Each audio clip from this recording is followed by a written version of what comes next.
Hello guys. चलो शुरू करते हैं। ये है पार्ट 2 ऑफ लेक्चर 2। तो लेक्चर वन में हमने आपको मैट्रिसेस क्या होता है बताए थे, मैट्रिसेस का ऑर्डर क्या होता है बताए थे, मैट्रिसेस के अंदर जो एलिमेंट्स होते हैं उनको उनका रो कॉलम कैसे पहचानते हैं वो बताए थे। मैट्रिसेस दो तरह के होते हैं, रेक्टेंगुलर मैट्रिसेस, स्क्वायर मैट्रिसेस होते हैं।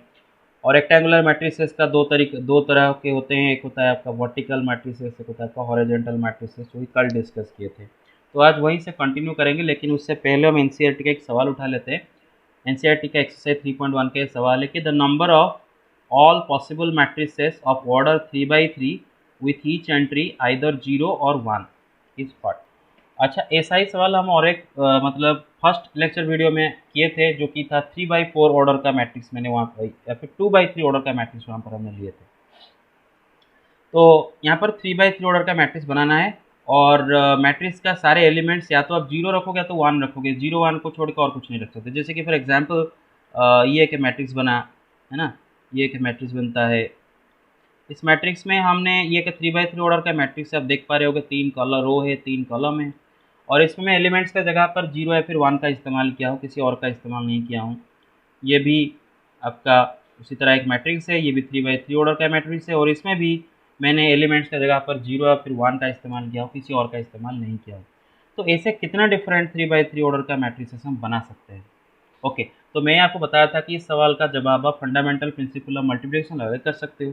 कैसे ना, आपको अगर एक 3 by 3 ऑर्डर का मैट्रिक्स बनाना है तो बेसिकली आपको 9 घर भरना है, 9 एलिमेंट आपको रखना है। यहाँ पर एक, यहाँ पर एक, यहाँ पर एक, यहाँ पर एक, यहाँ पर एक, यहाँ पर एक, यहाँ पर एक, यहाँ पर एक, यहाँ पर एक, 9 एलिमेंट आप अगर रख लिए इस घर में तो आपका एक 3 by 3 ऑर्डर का मैट्रिक्स बन जाता है। कंडीशन क्या है, एलिमेंट के जगह पर 0 या फिर 1 रख सकते हो, कुछ और नहीं रख सकते। अच्छा बेटे, अगर मैं ये हर घर को भरना एक एक इवेंट मान लूँ, तो कोई से भी घर से मैं शुरू कर सकता हूँ। मैं जब ये घर को भरने के लिए जाऊँगा, इधर मैं 0 या फिर 1 रख सकता हूँ। तो मेरे पास ये घर को भरने के लिए दो वेज हैं। अभी घर में 0 या फिर 1 को किसी एक को रखने के बाद जब मैं किसी ये घर को सपोज भरने जा रहा हूँ, तो ये घर को भरने के लिए मेरे पास दो रास्ते हैं। अब ये घर को भरने के बाद जब ये घर को भरने के लिए जाऊँगा, यहाँ पर ही मेरे पास दो रास्ते हैं, 0 या फिर 1। सिमिलरली ये 3 भरने के बाद जब ये घर को भरने के लिए जाऊँगा, यहाँ पर ही मैं 0 या फिर 1 में से किसी एक को रख सकता हूँ। यहाँ पर ही मैं 0 या फिर 1 में से 2s 2s 2s 2s। तो फंडामेंटल प्रिंसिपल ऑफ मल्टीप्लिकेशन के तहत मैं ये 9 घरों को कितने डिफरेंट वे में 0 या फिर 1 से भर सकता हूँ ना, 2 इंटू 2 इंटू 2 इंटू 9 टाइम्स है ना, मतलब 2 to the power 9। कितना आंसर आता है बेटा, 512। तो 512 डिफरेंट वे में मैं 9 घर को 0 या फिर 1 से भर सकता हूँ।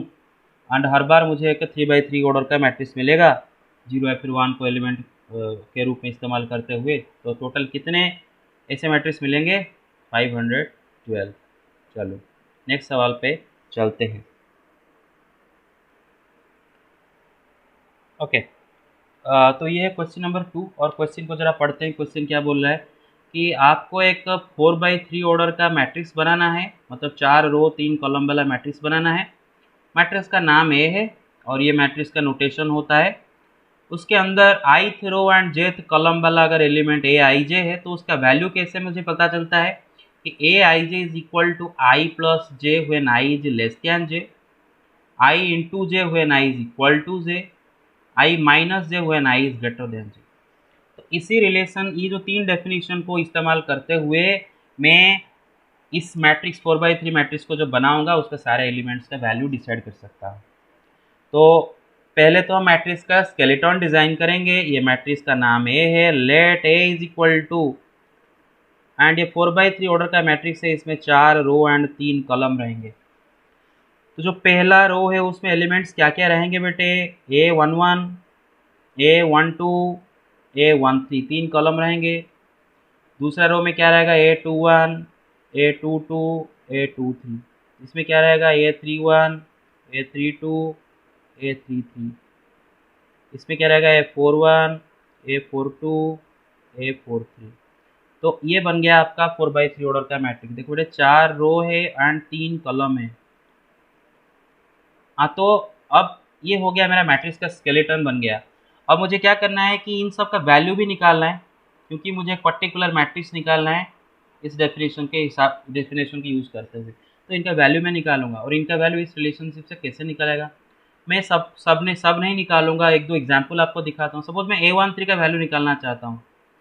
अभी अगर आप गौर करो, A13 में आई क्या है, 1 है, एंड जे क्या है बेटा, 3 है ना, आई 1 है, जे 3 है। यहाँ पर आई जे के बीच में क्या रिलेशन है, आई जे से छोटा है, राइट। तो ए आई जे का वैल्यू क्या होता है, I plus J when I is less than J. तो इधर आई जे से छोटा है, इसीलिए यहाँ पर हम ये वाला पहला वाला डेफिनेशन को इस्तेमाल करके A13 का वैल्यू क्या आएगा, 1 + 3 4।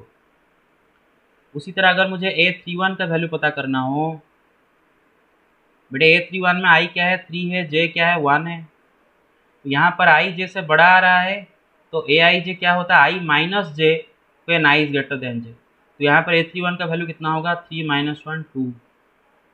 अच्छा, अगर मुझे A22 का वैल्यू मानो पता करना हो, यहाँ पर आई जे दोनों 2 है, दोनों बराबर है, और अगर आई जे दोनों इक्वल हो गया तो ए आई जे का वैल्यू क्या होता है, आई इंटू जे, मतलब इधर क्या होगा, इसका वैल्यू 2 × 2 4।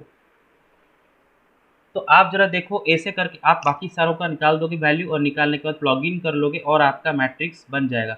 मतलब इनके जगह इनका वैल्यू पुट करके फिर से मैट्रिक्स को लिख देना है, बस काम खत्म। ओके, आगे चलते हैं। Okay guys, let's continue. तो अब हम बेटे इक्वालिटी बिटवीन टू मैट्रिसेस के बारे में डिस्कस करेंगे, लेकिन उसके पहले हम और एक चीज़ डिस्कस करेंगे, कंपेरेबल मैट्रिसेस। कंपेरेबल मैट्रिसेस, बेटे दो मैट्रिक्स हमारे पास होंगे और मैं वो दोनों को कंपेरेबल कब बोलूँगा। मेरे पास सपोज ए बी दो मैट्रिक्स हैं, and if order of A and order of B, अगर मैट्रिक्स ए मैट्रिक्स बी दोनों का अगर ऑर्डर सेम है तो हम बोलते हैं कि they are comparable matrices. Then A and B are comparable. अगर ए का ऑर्डर 3/4 है तो बी का ऑर्डर अगर 3/4 है, अगर दोनों का ऑर्डर 3/4 आ रहा है तो इसका दोनों का ऑर्डर सेम है, तो दे आर कंपेरेबल मैट्रिसेस। तो ऑर्डर अगर दोनों का, सपोज एक मैट्रिक्स का ऑर्डर है 3/4, दूसरा मैट्रिक्स का ऑर्डर आ रहा है 4/3, क्या ये दोनों कंपेरेबल होंगे? नहीं, ये दोनों कंपेरेबल नहीं होंगे, क्योंकि ऑर्डर 3/4 4/3 सेम नहीं होता है। ऑर्डर बुलाता है, ऑर्डर मतलब जो पहला नंबर है वो रो नंबर दिखाता है, तो दूसरा नंबर कलम दिखाता है। ये इसमें 3 रो 4 कलम है, इसमें 4 रो 3 कलम है। दोनों का ऑर्डर सेम नहीं है, इसलिए कंपेरेबल नहीं होंगे। लेकिन यहाँ पर दोनों का ऑर्डर सेम है, 3/4 3/4, ये दे आर कंपेरेबल। तो अगर हम इसको थोड़ा और क्लियरली लिखना चाहें, तो सपोज मेरा मैट्रिक्स ए है एंड उसका ऑर्डर है m/n, एंड मेरा मैट्रिक्स बी है उसका ऑर्डर है सपोज p/q। इसका मतलब है मैट्रिक्स ए में m number of rows and n number of columns आ रहे हैं, मैट्रिक्स बी में p number of rows and q number of columns आ रहे हैं। अब अगर a and b are comparable, A and B को मैं कब कंपेरेबल बोलूँगा? अगर दोनों का ऑर्डर सेम हो। दोनों का ऑर्डर सेम हो, किसका क्या मतलब है कि ए एंड बी में सेम नंबर ऑफ रोज हो, मतलब m = n होना चाहिए, m = p होना चाहिए, सॉरी m = p होना चाहिए, एंड n का वैल्यू q के साथ बराबर होना चाहिए, मतलब दोनों में इक्वल नंबर ऑफ कॉलम भी होना चाहिए। ओके, तो दोनों मैट्रिसेस में same number of rows and same number of columns होने चाहिए, तो अब मैं बोलूँगा दे आर कंपेरेबल। तो अगर ए का ऑर्डर 2/3 है तो बी का ऑर्डर क्या होना चाहिए ताकि दोनों कंपेरेबल होंगे ना, बी का ऑर्डर भी 2/3 होना चाहिए ताकि दोनों कंपेरेबल होंगे। ओके, अब आते हैं equality between matrices. Equality between matrices, तो देखो सपोज मेरे पास दो मैट्रिक्स है ए बी, दो मैट्रिक्स है ए बी।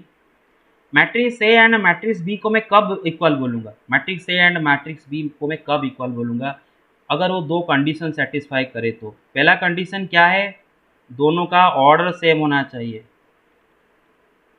दोनों का ऑर्डर सेम होना चाहिए, मतलब दोनों कंपेरेबल होना चाहिए। एंड दूसरा कंडीशन क्या है?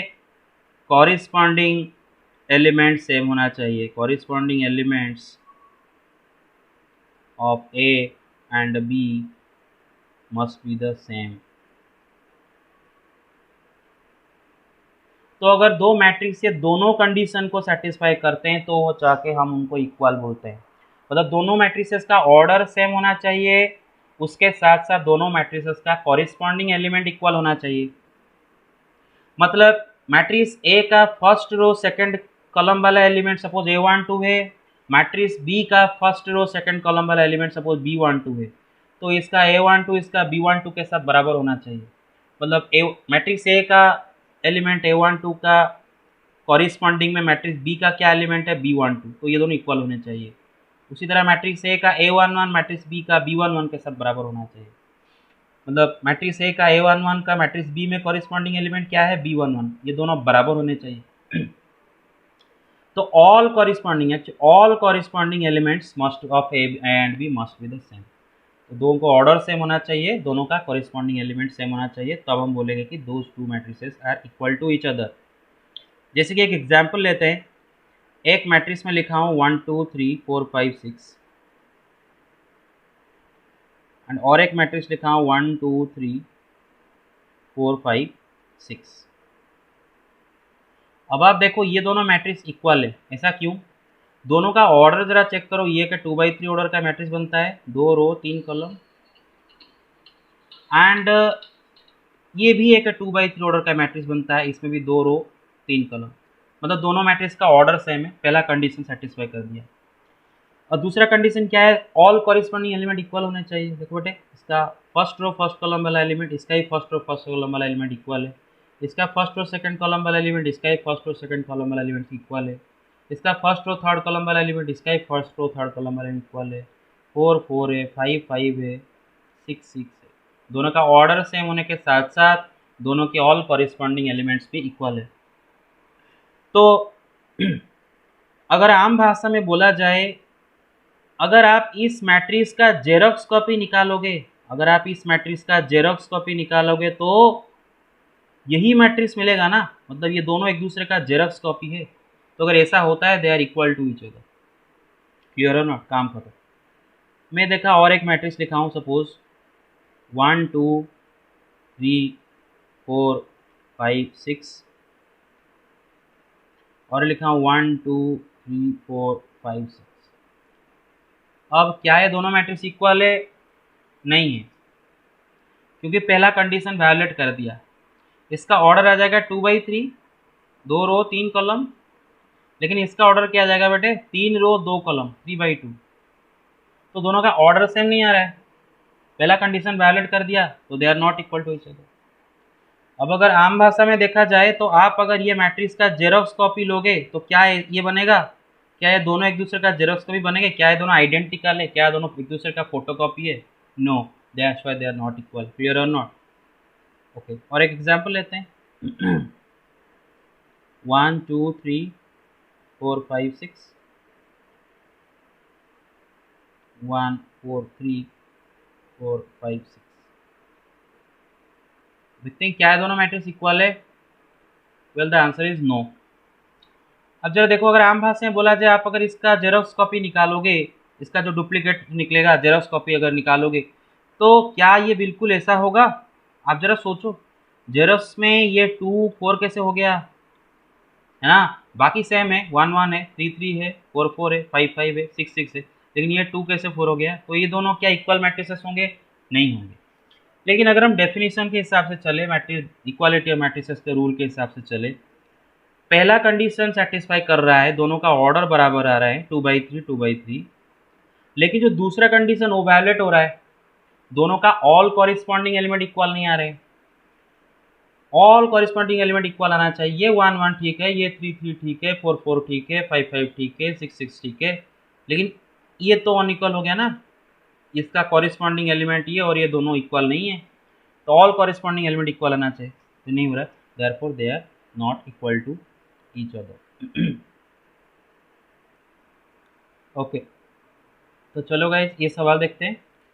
यहाँ पर हमें बोला गया है कि ये दोनों मैट्रिसेस इक्वल है। अगर ये दोनों मैट्रिक्स इक्वल है तो आपको एक्स वाई जेड डब्ल्यू का वैल्यू निकालना है। हालांकि क्वेश्चन बिल्कुल डिफिकल्ट नहीं है, आप सब कर लोगे, लेकिन फिर भी मैं इस सवाल को क्यों पिक कर रहा हूँ, क्योंकि आप जब इस सवाल को देखते हो तो आप इसका अप्रोच कैसे करते हो, कैसे शुरुआत करते हो, वो इम्पोर्टेंट है। आपका दिमाग में क्या चलता है वो इम्पोर्टेंट है। पहला बात है भाई, ये दोनों मैट्रिसेस अगर इक्वल है तो दोनों का कॉरिस्पॉन्डिंग एलिमेंट भी इक्वल होना चाहिए, ऑर्डर तो सेम ही है, कॉरिस्पॉन्डिंग एलिमेंट इक्वल होना चाहिए। मतलब इसका जो x-1 इसका -1 के साथ बराबर होना चाहिए, सॉरी, इसका जो x-y इसका -1 के साथ बराबर होना चाहिए, इसका जो 2x + z इसका 5 के साथ बराबर होना चाहिए, इसका 2x - y इसका 0 के साथ बराबर होना चाहिए, इसका 3z + w इसका 13 के साथ बराबर होना चाहिए। तो बेटे आपको ऐसे करके 4 इक्वेशन मिल गए, और 4 इक्वेशन 4 वेरिएबल आपको इनका वैल्यू निकालना है इसी इक्वेशन को इस्तेमाल करते हुए। अब एक बहुत इजी सा सॉल्व इससे हो सकता है। बेटे अगर आप देखो तो इक्वेशन 1 एंड इक्वेशन 2 को आप इक्वेशन 1 एंड इक्वेशन 3 ये दोनों को पहले सॉल्व करो, क्योंकि दोनों इक्वेशन में x एंड y है। तो आप अगर पहले सॉल्व करते हो, स्टेप लिख देता हूँ, पहले solve equation 1 and equation 3, find x and y। बेटे ये दोनों इक्वेशन को सॉल्व करते हुए आपको x y का वैल्यू मिल जाएगा। अब बेटे देखो, अब कौन से इक्वेशन पकड़ेंगे, अब इक्वेशन 2 पकड़ेंगे। इक्वेशन 2 में दे रखा है क्या, 2x + z = 5। अब मुझे ये यहाँ से मुझे x का वैल्यू ऑलरेडी पता चल चुका है, तो मैं इक्वेशन 2 में x का वैल्यू पुट करके z का वैल्यू निकाल दूंगा। एक बार z का वैल्यू पता चल गया, अब मैं इक्वेशन 4 में z का वैल्यू पुट कर दूंगा तो w का वैल्यू पता चल जाएगा। तो ऐसे करके मुझे x y z w ये चारों का वैल्यू पता चल जाता है। ओके, तो चलो देखते हैं, ये वाला सवाल को पिक करते हैं। ये वाला सवाल में आपको बेटे यहाँ पर 2 मैट्रिसेस दिया गए हैं, और ये दोनों बोले हैं कि ये दोनों मैट्रिसेस इक्वल है, तो a एंड b का वैल्यू पता करो। ये बहुत आसान सवाल है। अब देखो बेटे, यहाँ पर ये सवाल में आप अगर दोनों मैट्रिसेस अगर इक्वल है तो आप दोनों का कॉरिस्पॉन्डिंग एलिमेंट ही बराबर होने चाहिए, मतलब इसका a + b इसका 6 के साथ बराबर होना चाहिए ना, a + b = 6 डेफिनेटली। एंड ये ए बी का वैल्यू 8 के साथ बराबर होना चाहिए। ये एक इक्वेशन, ये दूसरा इक्वेशन। बाकी तो कॉरेस्पॉन्डिंग एलिमेंट सेम है ही, 2 2 है, 5 5 है। आपको बस ये दोनों इक्वेशन को सॉल्व करते हुए ए एंड बी का वैल्यू निकालना है। अब देखो बहुत इजी सवाल है, इसको आप क्या कर सकते हो कि दोनों इक्वेशन में से किसी एक इक्वेशन को इस्तेमाल करके एक वेरिएबल को दूसरे वेरिएबल के टर्म में एक्सप्रेस करो, फिर उसको लेके जो जो इक्वेशन आप यूज नहीं किया उसको लेके उसमें डाल दो, तो आपका ऐसे करके सॉल्व हो जाता है। इसको बोलते हैं वेरिएबल एलिमिनेशन मेथड। मतलब क्या है बेटे, मैं फ्रॉम इक्वेशन 2 से पता चलता है कि ए बी का वैल्यू 8 है, तो ए का वैल्यू कितना है, 8/b। आप बी का वैल्यू 8/a भी ले सकते हो। Now putting a is equal to 8/b in equation 1। Equation 1 क्या बोला है, a + b = 6। तो a क्या है, 8/b है, 8/b + b = 6। अब बेटा अगर b एलसीएम लिया जाए तो 8 + b² = 6b, b क्रॉस कर लोगे तो b² - 6b + 8 = 0। अभी अगर आप बेटे यहाँ पर मिडिल टर्म स्प्लिट करो तो b² - 4b - 2b + 8 = 0। फिर आप अगर दोनों टर्म में से b को कॉमन लो तो आपका आ जाता है b whole into b - 4 - 2 whole into b - 4 = 0। तो b = 2 और b = 4 है ना। मतलब यहाँ पर b का वैल्यू 2 या फिर 4 हो सकता है। तो यहाँ पर आपको 2 केस लेना होगा। केस 1 कि व्हेन b = 2, जब b का वैल्यू 2 होगा, a क्या है भाई, a तो 8/b है, तो a का वैल्यू कितना आ जाएगा, 8/2 4। केस 2 व्हेन b = 4, a का वैल्यू क्या आ जाएगा, 8/b, मतलब 8/4 मतलब 2। तो ए बी का यहाँ पर एक नहीं बल्कि दो पेयर ऑफ वैल्यूज आ रहे हैं। तो the values of A and B, the values of A and B are 2, 4 and 2 और 2 एंड 4, है ना। मतलब ए का वैल्यू अगर 4 है तो बी का वैल्यू 2, ए का वैल्यू अगर 2 है तो बी का वैल्यू 4। तो ए बी का एक नहीं बल्कि दो दो पेयर ऑफ वैल्यूज आ गए।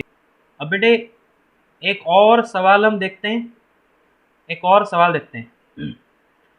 सवाल है कि if x 2 3 4x is equal to 6 2 3 5, find x का वैल्यू निकाल। अच्छा यहाँ पर देखो ये दोनों मैट्रिसेस, ये क्वेश्चन थोड़ा सा उटपटांग सा सवाल है, देखो कैसे। यहाँ पर अगर ये दोनों मैट्रिसेस इक्वल है तो दोनों का कॉरेस्पॉन्डिंग एलिमेंट बराबर होना चाहिए। ये तो ठीक है, 2 2 है, 3 3 है, तो यहाँ पर x 6 होना चाहिए। तो आप क्या करोगे, एग्जाम में लिख के आ जाओगे x is equal to 6। No, wait a second, खाली x क्यों 6 होगा, और x का वैल्यू भी 5 होना चाहिए, ऑल कॉरेस्पॉन्डिंग एलिमेंट इक्वल होना चाहिए। अगर 4x का वैल्यू 5 है तो x का वैल्यू आ जाता है 5/4। तो इसका मतलब सेम मैट्रिक्स में